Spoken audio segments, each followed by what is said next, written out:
All right. Today, my guest on the show is Erica Campos with Coldwell Banker in Chicago. Let me tell you more about Erica. And this is actually a really sort of unique episode for us. So I'll tell you why in just a moment. But with over 2 decades of experience in insurance, finance, sales, and customer service, Erica Campos brings a wealth of knowledge and unique expertise to the table. She's a full time realtor, member of National Association, of course, Chicago Association, and the Resident Real Estate Council. She's affiliated with Coldwell Banker in Oak Lawn, Illinois. She services Chicago and the suburbs. Now, Erica's at 40 years old. Erica decided just recently to take her own leap of faith and dive headfirst into the world of real estate, leaving her 9 to 5 behind as a financial literary coach. She joined Coldwell Banker with a fire in her eyes and a relentless dedication to succeed. I should mention that Erica just started practicing in the last, Erica, was it the last 8 months, I believe?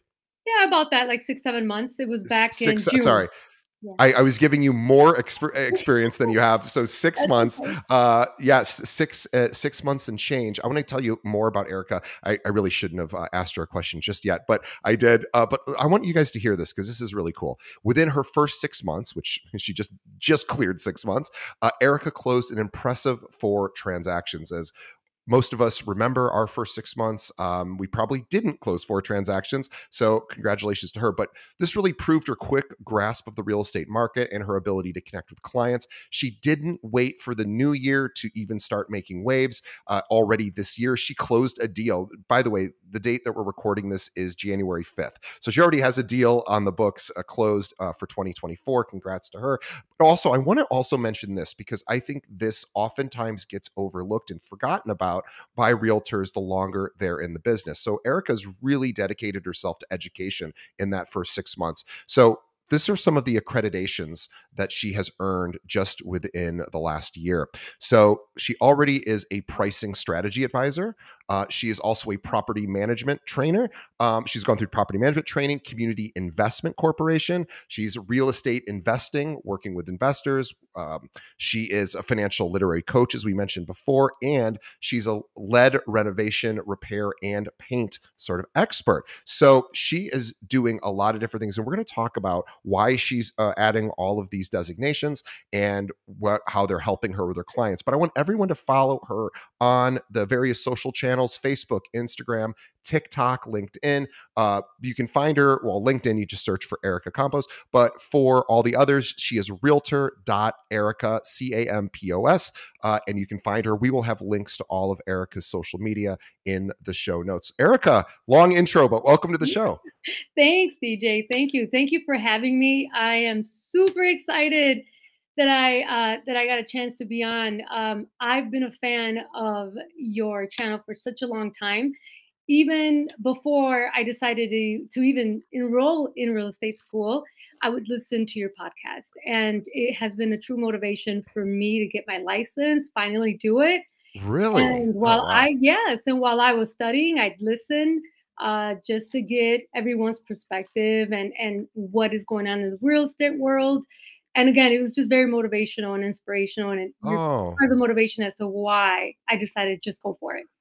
well, that I am, boy, you've, I am very surprised. I did not know any of this. So wow, that was a lot to take in. Thank you. It's a real, it's a real honor to hear that. So thank you so much for sharing that. I was not expecting that. Mhm. And we should also mention too that you are boy, you really threw me off my game with that one. That one hit me pretty hard. You're doing Congratulations. big things. You just Well, I'm really proud of you as well because people don't usually have this kind of success in their first 6 months, and it wasn't handed to you. These are things you all earned. But I'm glad to hear that maybe I was a small part of that over the journey.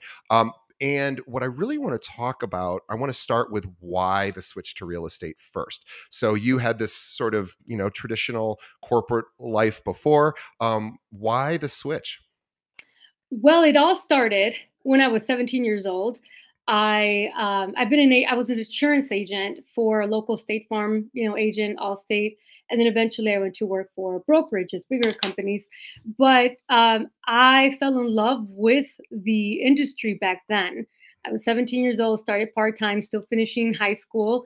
And once I turned 18, I became licensed for both property casualty, life and health, passed them all the first time, same as my real estate license, which I know is a very difficult test. So, again, I fell in love with the industry. I was always in contact with realtors and with loan officers and lenders. And I think it also comes naturally to me to understand this industry, and I would Sure. always get on the phone with loan officers and processors and ask them, well, what's the interest rate now? What kind of conventional and FHA programs are happening? And so throughout my career, I learned a lot about risk management. So I would go out and inspect the property to make sure it would go through our underwriting, make sure that the house is not falling down, that what we are insuring Right. is good structure for both the insurance company and for our clients. And I think that goes a long way now as well with when I am looking at houses with my clients, I'm able to detect you're going to need a new roof in the next 2 years. You're going to need this furnace. It's a goner, So I think my clients definitely, love that about my experience. And then along the way, of course, you have to be a good salesperson because I was also hourly plus commission. And then you have to provide great customer service because you want to build that trust and you want them to continue coming to you as the expert. So I did that for about 17, 18 years. And in the midst of all that, I also was an educator. So I was building a little side business. Basically, I could say it was life skills, like a life skills educator, teaching life skills and financial literacy since back then. And so I have a big education background too. I started teaching all over Chicago in high schools as well, financial literacy and life skills education. And I think all together with my experience in being so detailed and analytical, and then plus the education piece, I feel again that it's helped me transition into what I am now. And my last job, I was a financial literacy coach, and I taught all over underserved communities and young adults, reentry folks. And that pretty much led me into real estate again. So I think it was just a leeway into that. And once I got licensed and I started doing open houses and I started getting clients right off the bat, I realized, okay, I don't know if I can juggle these two. And I don't like working for other people. I like to, work for myself. And so I told my husband, listen, I really would love to focus on real estate. I know that I can hit the ground running. Give me 6 months. If in 6 months I don't sell one thing, I'll go work for somebody else, I guess. And 6 months out, four transactions, and then the fifth one this month, and I have a couple more in the pipeline. So I guess the insurance and financial has always been in my life. And I think I missed it for some time. And now I'm back into that industry. So I love it. I really love it. Yeah, it's very interesting. I think a lot about previous careers and how they relate. I'm always interested in thinking about, how does somebody take skills from maybe in this case you had somewhat related careers but Yeah. still weren't specifically super real estate focused, but the idea of customer service Yeah. and being either a financial literacy coach or an insurance agent, these are really service jobs in my mind. I know they're technically considered sales jobs, but I always think the best agents are the ones that serve the clients most effectively, and I think that does translate really well, customer service. So I imagine that skill that you honed over almost 20 years probably served you very nicely when you stepped into real estate. Yeah, oh, definitely did. I know that for me, my clients come first. I will always go above and beyond for them. If I don't know something, I'm not afraid to say, you know what? Let me get back to you. Let me find out. And so then I'll go ask like someone from my brokerage or Sure. my managing broker. But it's very important to me. It's my reputation, but it's also important that the trust. I don't want to be known for real estate agents. We don't have a good reputation a lot of times, right? Some agents have made that for us, unfortunately. So I make sure that I go above and beyond. And even those clients that I've already closed deals with, I still contact them. I still ask how their house is coming along. I send them, congratulation cards, Christmas cards, holiday cards. For Thanksgiving, I know it was only four, but I personally dropped off pumpkin pies with a thank you note and my business card to each and every one of my clients. So, and potential clients. So, you have to go above and beyond. And one of the things that I've listened to in your podcast and that I know myself is that clients can easily forget who their realtor was, even who sold them their first house. I'm not going to be that agent. You're going to know who I am. And so even if I don't want to come across as a pain in the butt, right? But again, the holidays, birthdays. So I make sure I collect good information so that I can, continue to communicate with them in more than just a business way, like personal. Yeah, you just gave an idea, just sprung forth from what you just said. So I want to share it with our audience, but I really going to credit Erica with this because it was her words that brought this up in my mind. That I was thinking about when somebody moves in, especially when somebody's buying a property, Mm. and whether it's their first property or not, I don't think it matters for this idea. But the idea that you were saying about how you're staying in touch after the sale so they don't forget about you is critical. Obviously, we all know that, but sometimes it can be tricky to think about why to call somebody. And so I was just an idea that popped up as you were talking was that pretty much in every home there's always an unfinished project of sorts, right? There's some sort of whether it's you have to redo a room or you want to do a bigger sort of thing or just cleaning out a closet or whatever project. There's, of course, everybody has lists of projects that are unfinished in there wherever they live. And I think too, that would be a fun thing for agents to do once you sell them the home is reach out, within that next year and say, hey, how's it going? How's the home, as you had said? And then I probably would say, hey, do you have any projects that you're working on for the home? I'm just curious if you're doing anything or things you want to do, because the reason I'm asking is if you need any referrals, if you need, if you're looking for a particular handyman or somebody to help you with this particular project, I've got people to talk to, or at least I'll find good people for you. Yes.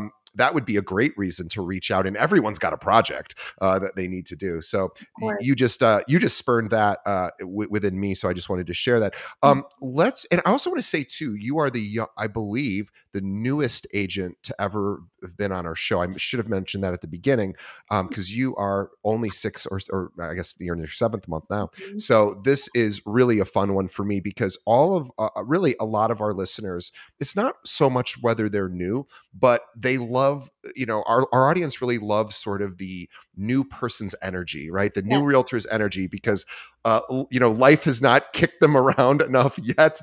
So there's still a lot of optimism and excitement, but also you've just really hit the ground running. So tell us how you did it. You mentioned open houses. Was that sort of the first thing you did once you joined Coldwell Banker? Was that a big deal to start getting out there and talking to clients or prospective clients?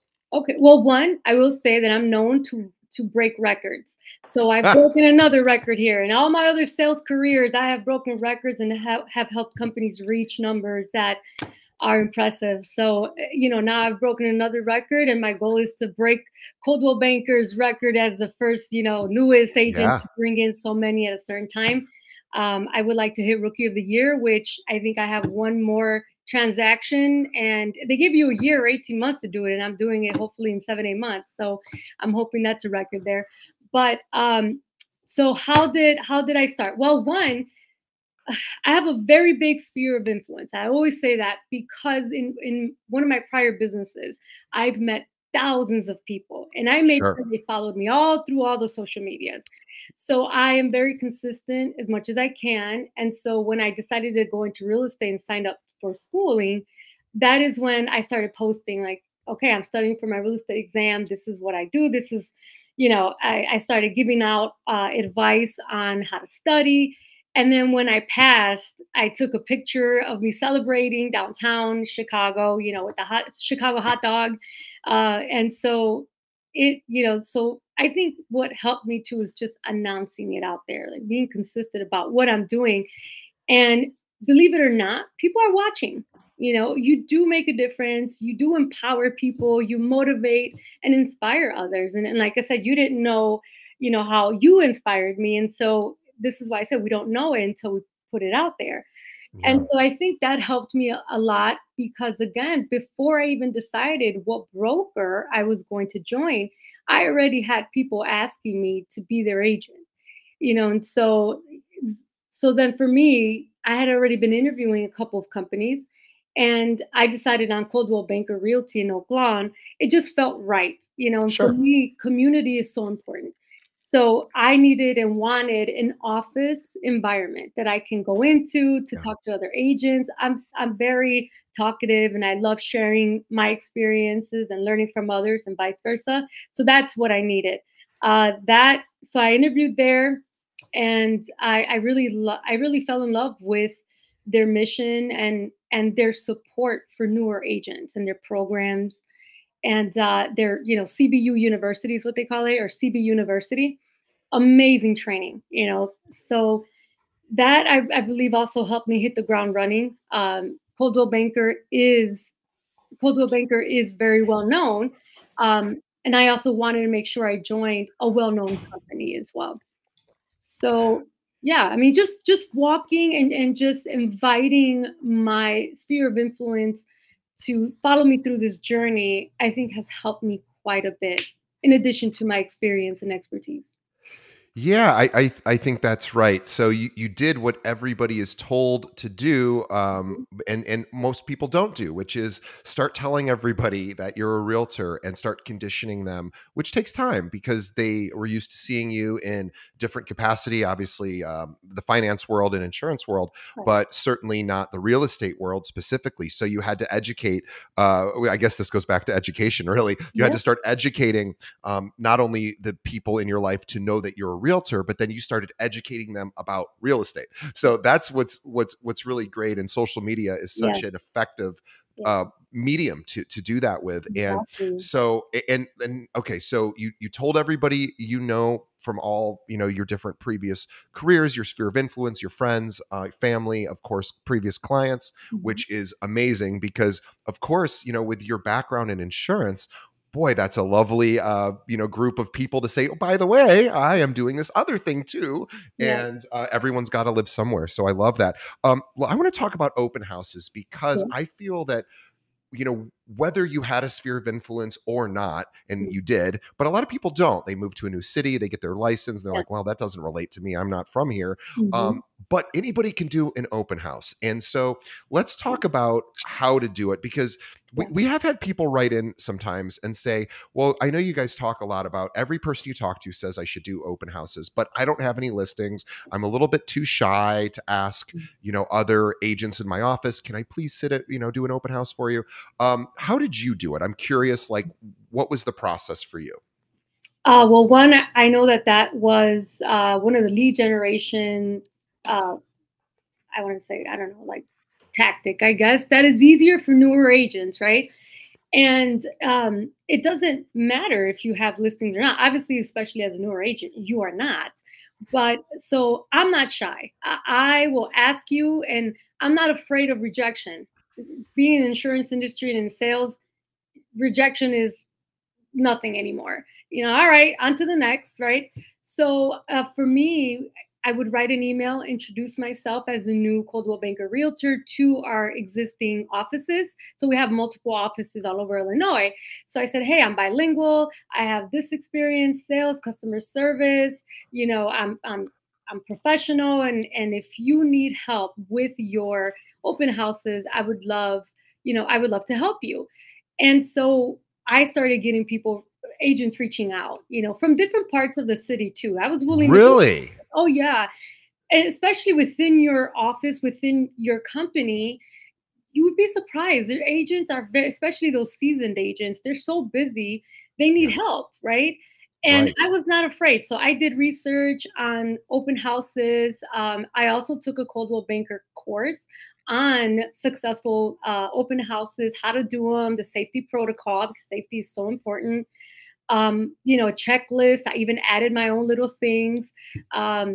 So I made sure that everything that I brought had my name, my contact information. So I would make like these little sheets that I would stick onto the water bottles.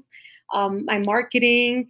And lucky for me, the agents would tell me, look, this is your open house. So you do whatever this is yours. You take all your leads. So I made sure that I do that. I wouldn't give people the option to sign in. I would say, let me sign you in. And if they would say, oh no, well, this is a requirement by the buyer and for everybody's safety.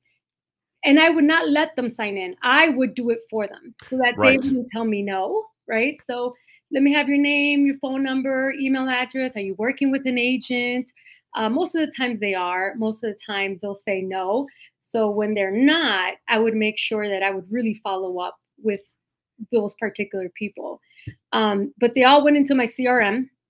And so I would follow up. I would send them newsletters, even if they have an agent. Because So you never know.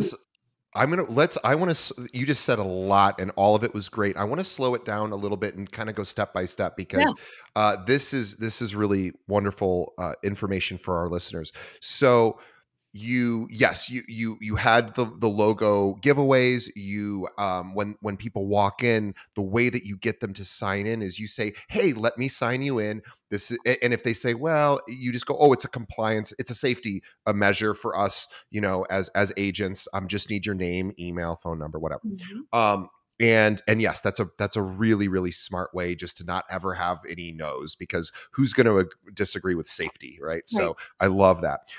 And how did you promote the open house? No, good. Well, if I had about a week or two, then that gave me a chance to create my own flyers, put it all together with my information, post it all over social media, do some door knocking, kind of post them in the library in that area. So kind of like scouting the neighborhood in a sense, talking to people. But I will tell you that for me, that was very rarely the case. Most agents would reach out 2, 3 days prior. So now I'm Sure. like rushing, trying to put things together. But as I went along, I learned, okay, Erica, make sure you print several of these so that if you get an agent that contacts you, you have everything ready. You have your checklist, you have this. I made like a little, in my truck, I carried like this little box with all of my open house information, like things that I would need, snacks and tape, like everything you need. I have a whole checklist that I use to make sure that I even booties. I make sure that there's always booties. I make sure I have, the sign-in information, different flyers, I guess, my business cards, just cute things that you can place. And of course, I'd go and purchase snacks for people, something that they can just grab, and go. And then, like I said, a flyer with my information on it. And so, So person goes through the property, either, they're asking questions or they aren't. They leave, you already have their information. They're walking away with, a flyer or whatever. Then how quickly do you reach back out to them? I reach out to them the next day. Okay. So, hey, it was nice meeting you. Like email, phone call. How do you do it? Text? But How do you I do a text message. I start with text messages, and I thank them for joining or for coming into our open house. And if they have any interest, please let me know. I'd be more than willing to help you, give you more information. And then I'd say, if you don't mind, I would like to put you into my newsletter. It gives you great homeowner tips, how to buy or guides. And I rarely ever get a no. So for me, it's contacting them right away and kind of determining, okay, is this person like agreeing, like, okay, they're motivated. Do Sure. they have a realtor? Do they not? And then those are like, well, I'm just looking. You a lot of times you get people who are just wanting to look around. Just, oh, there's open houses. I'm just curious. So I Sure. kind of get a feel for them while I'm showing them the house as well. Right. So I also try to Hold have. on. I have a quick question. Hold on. Sure. Quick question. So while you're taking their temperature as you're walking them around the property, do you make a little note of it somewhere so you remember? Because I know for me, I would forget if only one person came through, then you won't Yeah. forget. But if 20 people come through, I'm going to be like, who's what? Do you take notes? Like, how do you do Yes. it? So I have a clipboard, a cute little clipboard with the sign in, and then I have a comment section that I write notes. Like it was a couple that they're buying their second home or they're trying to upgrade or downsize. So I do have a notes section and I write it down because yes, sometimes you get so many you forget who they are. And so I definitely keep notes. Yes. And you can even reference that in your text if you wanted to. If there, Yeah. you don't want to make too long of a text, obviously, Yeah. the next day, but you could say, "Hey, thanks for coming through. Really excited that you're looking at your second home or whatever. Looking, this is exciting that you're moving from the city to the suburbs or Mhm. whatever." It's always great when people. I always love when salespeople reference that in their follow ups. Something that they, like I get pitched for a lot of technology companies for Right. real estate. So I love it when I have a meeting and then the next day they're like, "Hey, great conversation. Oh, by the way, this thing that you mentioned," or, Mhm. is I always find that to be very Yeah. flattering. It And, is. and it's like, oh, they're listening. That's a good thing. Exactly. Personalize it. I know we can all copy and paste, right? I've made Right. the mistake where I've copied and pasted and forgot to change somebody's name, and I'm like, "Oh, I've done the same thing. so that's lesson learned, right? So Mhm. I make sure that I take notes and I personalize it. And that's pretty much with all of my clients, regardless of, what transactions or where I met. I always want to make it personable. I always want to personalize it to our conversation. I think that makes you stand out, and they don't feel like, oh, they're selling to me. Nobody wants to be sold to, right? So it's that. Yes, that's a great point that you brought up.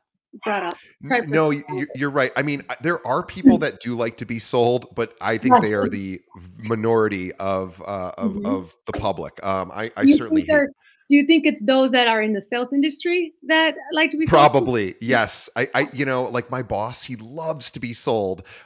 He just because he's a business owner and he loves that whole process. Yeah, Me, I hate it. I just go, just give me the information. I mean, personality types, we're all just different. right. And I'm like, give me the information. I'm a pretty smart guy. I'll figure it out on my own. Just be there to answer my Yes, questions and don't try to push me into anything because I don't like being pushed. yes, But some people do, most people don't. So yeah, you're doing that. And I know we're talking a lot about open houses, but only yes, because I don't get to ever get this granular with somebody because you're so new. Like this is a major thing for you. So okay, so I think we covered open houses and follow up. So you basically are assigning somebody a color or a temperature. Hey, mhm, red hot. Who knows, super cold, whatever. And then you put them in your CRM. right. How so they're getting your monthly newsletter about real estate. And then how often are you reaching out on top of that just to sort of make sure that they know you're not just, somebody on their email list? So if they're green, I would say I like to touch like maybe 1 or every 2 weeks. Depending on how fast they're looking, if there's an area, if they're not sure. So about once or twice, maybe once every 2 weeks, I guess I would Yeah. say on average. And then those that are still on the fence, maybe a yellow, I would say then I met a couple at an open house and they were considering selling each of their own homes and moving in together and buying one. So me, I'm like, oh, that's 3 transactions all in one. So they were somewhat on the fence of they're still thinking about it.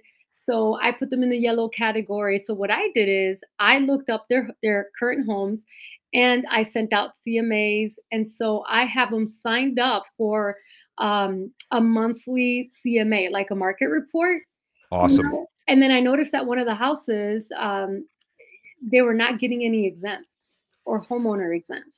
So in my email, I wrote to her that it was great meeting her, but I am here to help, not just to sell.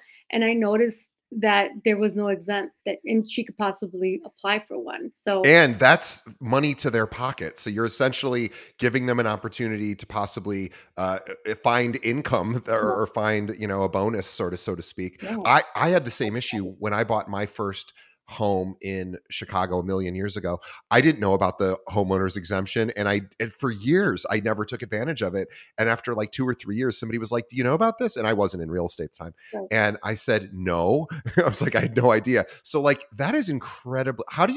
Um, how do you look that up, the homeowners exempt? Or that's just a Chicago thing, I'm thinking, right? That's not necessarily a nationwide thing, is it? Well, I don't know. I use Remind. Remind, yeah, I use Remind, and then of course, most it'll of the tell time, you. it'll Yeah. tell you right there, who the owner is. So I use Remind quite a bit to figure out who the owners are. Then sometimes Remind will give you the contact information for who the Yep. owner is. You have to make sure that they're not on do not call list. But mailing, you can mail all you want, right? That's, Sure. you could do that.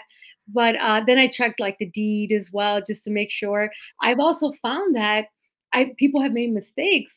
Things have been filed under, for instance, right now I'm working with the prospect. I'm hoping I'm able to list their condo, and I looked it up and I noticed that someone else's name was on there. And so I asked him about it, and he says, I have no clue who that is, Erica. So I'm like, oh my God. Someone else owns the property. Woo! So then I go to the title company, Burnett Title, who's in Coldwell Banker, and I say, hey, do me a favor, like just confirm, is this a mistake? We confirmed that it was a mistake, and then it was fixed a year later.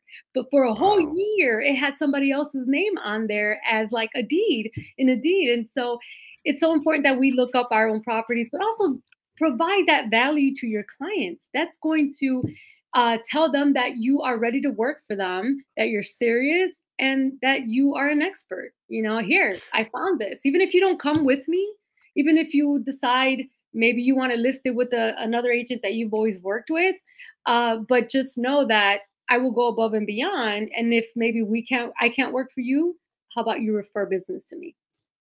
So here's what I'm hearing from Erica, just speaking directly to our audience. And I hate to make it sound this simple, but I think it probably. Oh, I'm going to say it's simple but difficult. She basically outworks the competition, meaning, and I don't mean necessarily more hours, although probably more hours that she puts in as well. But most importantly, she takes the professionalism of the business very, very seriously. She wants to really cover all of her bases. You're very intentional about how your process is.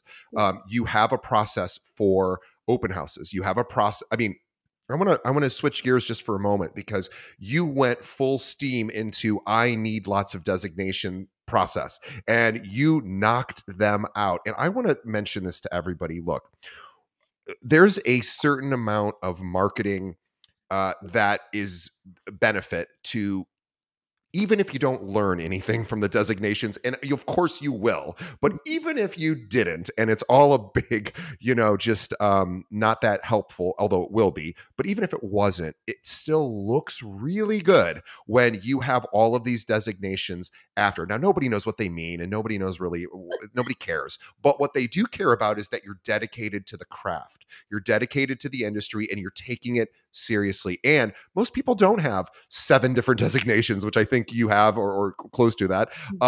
The only one I would recommend that I didn't see on there, and I'm sure you're going to do it anyway because you've done all the others. Certified negotiation expert, I think, is a good one. And you're nodding because That's of course my you're going to do next that too. one. Yeah, that's my next That's one. yeah, but the point is this is a way to gain an edge as in competition, and that's not why Erica's doing it. She's doing it because it'll better service her clients. That's really the main reason to do it. But it's a nice little side benefit to be like, oh, by the way, when you're talking to other agents, they may, she's not going to say this, but they're not going to have all of those initials after their names. So Mhm. I absolutely really applaud you. You're probably uh, the probably the only guest we've had on with that many designations. And typically when people go down that path, they can tend to get caught up in education and then not production. And you're doing both. Yeah. And that's what's really impressive is you're not like, well, I'm just going to sit and do online classes all day so I get designations. You've also closed 6 deals in your first 6 months, Mhm. and even a deal already this year, which is incredible. And you're really just following the process. You're doing all of the things that every single guest I've ever had on here says, this is what you should do. And you're actually doing it. So I am so excited to hear about your success. So let's talk about, so we talked about open houses. I want to also, and we talked about what I call aftercare, which is just the following up, Mhm. staying in touch. You're calling these people or texting or emailing them every couple of weeks. You're saying, hey, just checking in. How's everything going? You're providing value to them. Let's talk about social media. What are you doing on social what are you doing? How do you think about posting content? Are you doing mostly videos, images, both? Are you talking about yourself? Some realtors are like, here's me at the gym this morning at 5 a.m.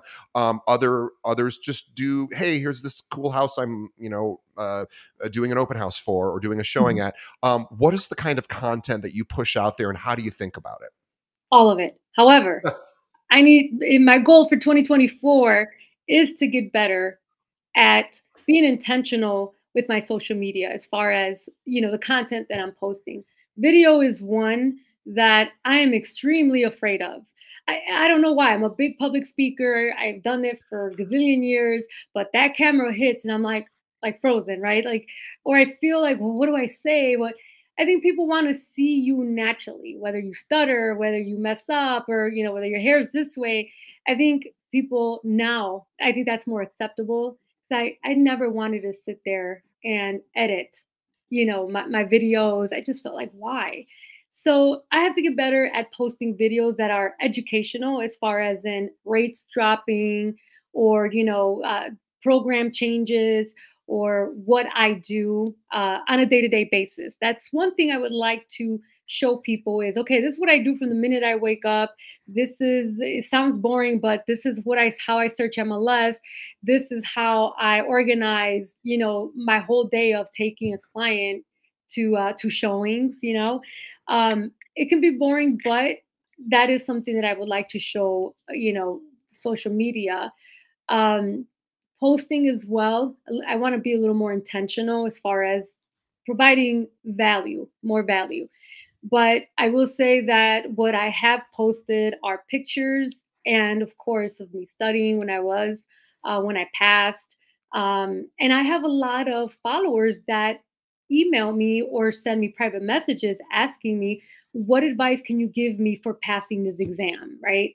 So I had a little secret that one of my instructors gave us. It's a guide that a lot of people don't know is out there, and it's free. Every state has it. um, that it basically walks you through, hey, this is how your test is going to be structured, and this is how many questions are going to be per topic. This is how many you're going to have. Wh- where do you find that, by the way, for anyone who might be studying? We can provide a link to that in the show notes when we Yes, publish the episode. But do you happen to know off the top of your head? I will say that I have gotten, I think, over 20,000 views over it, and it's been 6 7 months. Oh, you made a video about it. Yeah, yeah. Yes, there's a video We'll on link my to it. TikTok. There's my video on my TikTok that's there, but it's a handbook, and every state has it. It's a Illinois candidate handbook is what it's Okay, called. we'll link to the TikTok video for Yes, sure. every state Because has I've it. never heard of that, so that's amazing. Yep, on top of For your real estate book and whatever else, that right there is like the Bible of real estate to pass. yeah, So that video got me a lot of comments and a lot of views. I think it's 15, 20,000 or more views. I it's think. amazing. It's amazing. So I post things, little things like that. I do post when I've done open houses, what I'm doing. Um, I definitely post when I am under contract, especially when I close. My gifts that I take my clients, I always take pictures of the attorney and the whole team that was involved in it. And I've gotten a lot of praises for, wow, you just started and you're on fire. I had closings back to back to back to back. And so so just sharing your wins. And even I have to get better at sharing some of my struggles too. It's not always easy. So 2024, I do plan on being more intentional with what I post. Yeah, I think sharing the losses or the struggles is something that agents tend to be afraid to do. We don't like to, nobody wants to post vulnerabilities that are, challenging, to things that are hard. Of course, everyone's going through hard things at all times, and I wish people were more courageous to want to share that on social media, because I don't know about you, but I'm tired of seeing all the wins. I love seeing the wins, but I know that life isn't all wins. Yeah. And so I think agents that are willing to be vulnerable, which again takes courage, and really not necessarily share, oh gosh, I'm going through a divorce or something. I mean, you'd want to create healthy boundaries to make sure, you're not giving information away that isn't appropriate. Right. But, if you're having a bad day, if you're Mhm. struggling, if a deal falls through, people want to hear about how you handle, not you, Erica, but just Mhm. speaking to the audience. Mhm. People love to hear about how people move through struggle, because we all struggle. And so I encourage everyone who is only posting, here's me lifting my max at the gym in the morning. Show a time where maybe you didn't have it and you couldn't get to the gym that morning, and you stayed in bed, and and you ate bad food all morning, and or Mhm. whatever. You did something that wasn't perfect. Right. And I think talking about imperfection is the Mm, most relatable thing on the planet. yes. But you talked about being afraid of video. That is which you would never know that if you're either watching our episode or listening, because of course Erica is seemingly super comfortable in front of the camera, super confident, very elegant and eloquent, but she is telling you something vulnerable. It's hard for her to get in front and film video. So I would recommend, we have Kim Ritberg is our video expert for our channel here for Keeping It Real. Kim Ritberg, literally all she teaches people is how to do great video, how to get comfortable. So little shout out to Kim Ritberg. We'll have a link to her stuff Yeah. as well, because we're the biggest Kim fans. She's out of New York, and she's the queen of that. She comes from the media background and Okay. knows how to do video. So Wow. she is a great guide for Yeah. you. So definitely Thank check her you. out. But yes, I want to finish up with challenges. So what is hard for you right now? And I don't mean necessarily in your personal life, although you could share that if you want to, but I'm mostly interested in your professional life, where we heard about all these successes. Where is the struggle right now? What is hard for you right now? Well, what is hard for me right now? I will say, being a new agent, it's not having uh, a ton of experience, like not having, sold or closed on 20, 40, 50, 60 deals, like some agents have. And with each deal, each transaction, I learned something new. Whether it's something that I helped with or something I might have already known, or a mistake. So I always say we learn from our mistakes, right? So you take that along. I'm very hard on myself when it comes to making mistakes.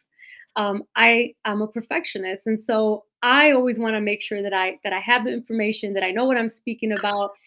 But when I do make a mistake, or when there's something that I don't know, I'm not afraid to say or apologize. I'm sorry, I didn't know that. But going forward, that always stays in my head. Like, I will never make that mistake ever again. An example I'll give you is, I also work with investors. My current clients that I'm working with, they're in the pipeline right now. They're newer investors, and so for one of them, she wanted to buy a multi-unit, property. So we went to go see one, and it was a very unique property, very nice. It was like four townhouses together in one building. And I remember the realtor saying to us, "Well, I can only show you two of those units because the tenants didn't allow us to go into the other two units, even though we gave them 48-hour notice." I said, "All right." So my client fell in love with it, and they said, "Oh, those other two units are practically the same." So we went with that. Day of the inspection, we were finally able to get into those two units. Turns out. And no, yes, it turns out that, first off, those two units look nothing like the other two units, and there was water damage from both, ceilings, Mm, meaning there was roof damage, right? So the inspector starts doing his thing, and he's like, "Well, I would think twice about this." And I said, "You know what? Yes." And learning that going forward with her, and me and my client, we agreed we're not going to be placing any offers until we get to see all the units available, because we're not going through this again. And I don't want to put my client in a situation where she's consistently paying for inspections and then right. for a mistake like that, right? So it's something I learned along the way, and I take bits and pieces of what I've learned in experiences throughout, and it just gets better. It's just getting better and better. So Well, I love that. I think really what I'm hearing is embrace, as uncomfortable as it is, embrace mistakes and embrace imperfection, because it is, as you said, it is in fact, it's the only way we actually learn, believe it or not. So we don't learn when the stove is cold and we touch it. We learn when the stove is hot and we touch it. And yeah. hopefully we only have to learn that once. Right. Well, my But we have to, understanding too, as a realtor, even those who are very well seasoned, they still don't know everything. They I they know. they still learn something, or the laws change so much. So that's why I'm so passionate about education and staying up to date with these laws, especially with Chicago and then the suburbs. All these little suburbs, and Chicago has their own laws, regulations. the city, Illinois does as well. And you got to make sure you understand the contracts between Chicago and Illinois, which one goes with what. There's just so much. I've also made sure I'm bilingual. So that is also something that sets me apart. I want to say 98% of my clientele are, Latinos. And I want to say maybe like 80% are Spanish speaking. So I made sure that the team I built, and when I say team, I mean vendors, all were Spanish speaking, right? Because as a loan officer, you need to be able to do your job. I can't do mine and yours together. It's just impossible. And it's not my expertise. Same thing with the inspector, same thing with the attorneys. So I'm always looking for good vendors that can provide that service to my clients. And also my husband, he is a huge support. He's a electrical city inspector Oh, and very knowledgeable. And so whenever I run into a situation, I FaceTime him like, why does this look like this? Or what is this? And he's like, there has to be certain amps. I mean, he's so much help and so much support. And I'm so grateful that I have someone, that can support me that way. And on top of that, I know you mentioned building like vendor list in one of your podcast episodes. And that's so important because he knows the trade. He has a lot of friends in different trades, right? So he's an electrical guy. He has a plumber. He has a friend who also has his own electrical company. He has a tile guy, a flooring guy. So I am always able to refer, them to my clients, which is good. But I'm also very tough on, I'm very particular on who gets to be on my vendor list. you should be. You should And be yes, because exactly. yeah, well, you should be because they're your reputation. So if you send somebody, so yeah, so let's it's really a great lesson to make sure our vendors are doing a good job. And what I recommend is once when you're not you, Erica, of course, Mhm. just as a general advice to our listeners, when we do refer an agent to or sorry, a client to a particular vendor, what I would say is, hey, I'm referring you to so and so. They're amazing. If for some reason you don't have a good experience with them, or if they don't get back to you, or something happens where you're not happy with it, please call me immediately. I have other people, and there's nothing wrong with saying that. And I think that really sets it up so that because they might feel like, well, I don't want to tell Erica the person was no good because she really loved them, and I always like to set it up so it allows for somebody to say, I didn't really have a good experience, or they didn't get back to me in 3 days or whatever. Yeah. So That's where anyway, I follow-up think, comes in, the follow-up, because yep, a lot of times they don't wanna tell you, right? And for me, I need to know because it's my reputation, like you said, and I have to also let them know. It's a courtesy, like, "Hey, just FYI, this is what my client said, and, is that what happened, or can you explain the situation?" So that way they also have the opportunity to fix the issue or whatever sure. my client was unsatisfied for or with. But I think having a good list of your vendors, experienced as well, that makes a world of difference, especially the lender and the attorney. Well, well, this is a perfect place to wrap up the episode. There's been so much value you've provided, Erica. I really can't thank you enough for not only being a listener of ours while you were building your business and still continue to be a listener as you're building your business. I really thank you as just a podcast host for our listeners. And I also want to thank all of our listeners for paying attention and listening to this episode. Being a supporter of our show means a lot to me. And if you are somebody that's like, I'd like to be on the show someday, Erica had that dream, Mhm. and here she is. And it was funny because I didn't know that, and I was asking Erica just when she came on. I go, "Did we find you, or did you find us?" Because I don't really do too much with the casting.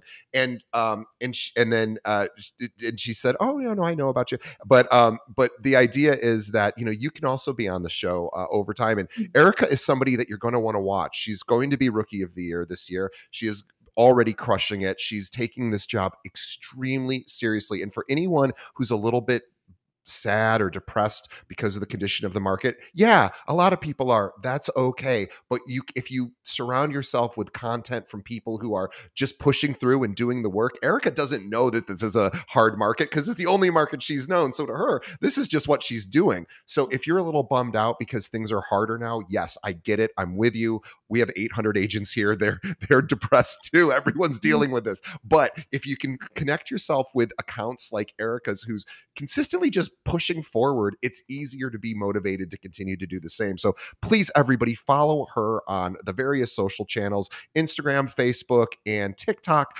You can find her realtor.Erica Campos, and then LinkedIn, of course, just look for her name. We will have links to all this in the show notes. And if anyone out there needs a realtor in Chicago, maybe you have a client moving, perhaps they're Spanish speaking, and they need someone to work with. Erica would love the opportunity to connect with agents from all over the country. And by the way, Chicago, people don't, when they retire, a lot of times they move. They move somewhere warmer. So Erica's got people that at some point she's going to need to push out. And although Erica might just get licensed in every state, knowing how seriously she takes the business. But no, of course she's going to refer business out. So if you want to connect with her, what's the best way, Erica, that an agent or maybe even a client could reach out to you? My social media platforms, they can reach out to me there. They can also reach out to me directly, 630-291-5971, or they can email me at erica.campos@cb, which is C as in Charlie, B as in boy, cbrealty.com. Link to those in the show notes as well. Stay in touch with Erica. She's got amazing energy. She takes the job seriously, and maybe, I mean, I'm going to follow her because I need to be motivated sometimes too. And her energy is not only infectious, but she's just one of those rising stars that we can all learn from, even if we're 20 plus years in the business, because she is really doing it. Erica, thank you so much for being the newest realtor to ever be on our show, one of the first agents of the year to be on our show as well. And also congratulations on doing a deal already this year in your first 5 days. That is incredible. Please check out Erica. Follow her all over social media. On behalf of the audience, Erica, thank you for reaching out to us. Thank you for being part of our show. Also, Eric, on behalf of Erica and I, thank you, the audience. Thanks for, gosh, I think we had... this was our 6th or 7th year, I don't know, 6 years maybe, of doing the show. We have 520 episodes, I think. So thank you for helping keeping our show going. Please tell a friend. Please tell everybody who you know, especially new agents. They need to hear somebody having success, and Erica is doing that. And it's not just falling in her lap. She's literally making all of this happen herself. So send this episode to another agent who's maybe starting out, or one who's just struggling right now. And most agents are struggling. So this is a great opportunity to tell other friends about the show. We appreciate you for that. And also, please support our sponsors. We love our sponsors. They are the ones that are paying the bills for us. So thank you to our sponsors. Please check out their products and services so that they continue to advertise with us. All right, Erica, thank you so much. We will see everybody on the next episode. Thank you. Have a good one.